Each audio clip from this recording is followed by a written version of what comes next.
2017 is a transition period. By 2020, Google predicts 90% of internet consumption, first of all, will be video.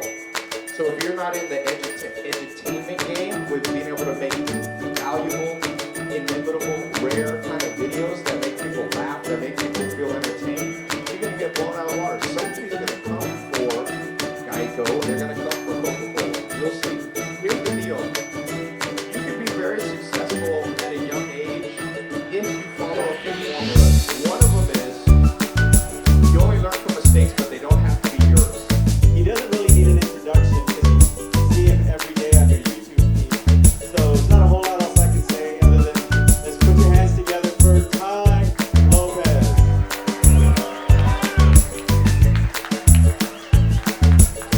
This right here is one of the things that I'll show you. Entertainment is going to blow everything out of the water. So that formula right there, some scientists found, it's called BRIN. B-R-I-N. Every single day, this is relatively proprietary. So David said make sure you give people actual valuable stuff because a lot of you are super smart. I'm sure a lot of you are smarter than me. This is actually something very smart, and I didn't come up with it. So I'll explain it, and I'll explain how you could use it practically. So the V, there you go. There's the formula. Stands for value. R stands for rarity. I stands for inimitability. And STAR stands for non-substitution. So when I see people, because everybody's going online, we all know this, everybody. You have to know who you should be afraid of.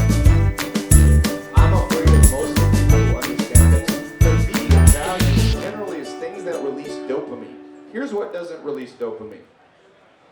I'm going to show you how to get another job. People don't associate any kind of work with high dopamine. Now you see internet marketers showing cash amounts, how to make $17,000 working 2 hours. That releases some dopamine, but not a lot. Dan Bilzerian on a 1 to 10, with all the boobs and all the bazookas, is releasing 100 units of dopamine. And most people, internet marketers' headlines, release 10 units of dopamine. You're always going to lose. Now this, if you move here to rarity, rare, you got to think about this. Rarity, inimitability, and non-substitution are somewhat complex, and they're somewhat similar. So here's what rarity means. Why did Kobe Bryant make $250,000 per basketball game, and the average school teacher doing something that's more valuable to society make $50,000 on average? He made more than them throwing a ball through a hoop in 10 minutes. What's more rare, a school teacher or a 6'6" guy who can throw a basketball through a hoop while a bunch of tall guys try to stop him? So rare, make sure in your marketing you're doing something that's rare. Dan Bilzerian has 40 girls and he shoots a rocket launcher at a truck.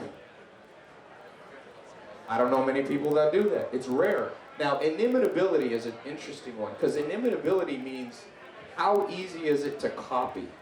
And if you look at people who make the most money, last year was a very interesting year because I got to spend a decent amount of time talking to Elon Musk one-on-one. Who here could do what Elon Musk did? Who here? He's the only man alive right now to start 3 companies valued at $1 billion simultaneously. It's very inimitable. Another way to think about the I in inimitability, imitation. So I remember, I have a friend, he's one of the top Silicon Valley guys. And he was at my house in LA, and he says to me, he says, Ty, we should start a business together. And we brainstorm a concept. And then I said, man, that's kind of hard. And he said, then we should definitely do that thing.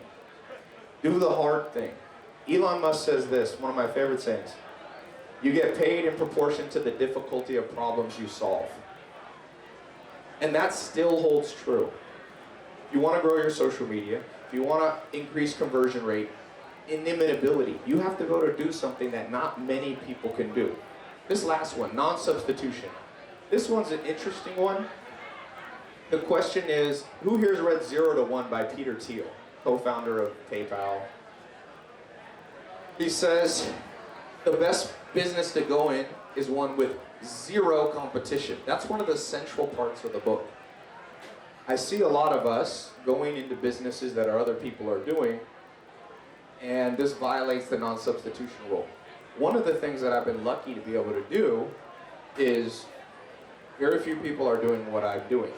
No idea why, but there's no substitute. Some people hate me, but the people who like me can't, even if they don't really like me, they can't find anybody else like me, so they follow me. So you have to do the same thing. Let me talk real quick on one thing. My predictions for the next 18 months. Edutainment will beat all.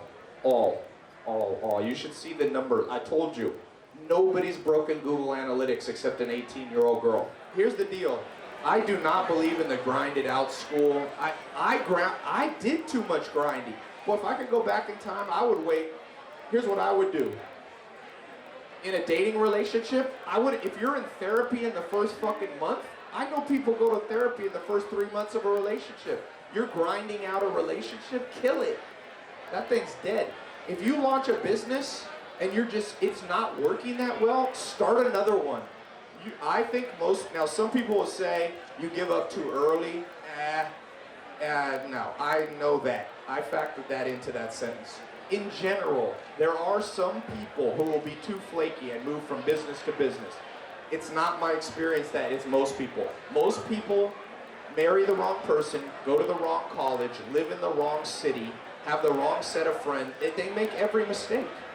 So I think if it's not badass, kill it. Live a life that's a 9 or a 10.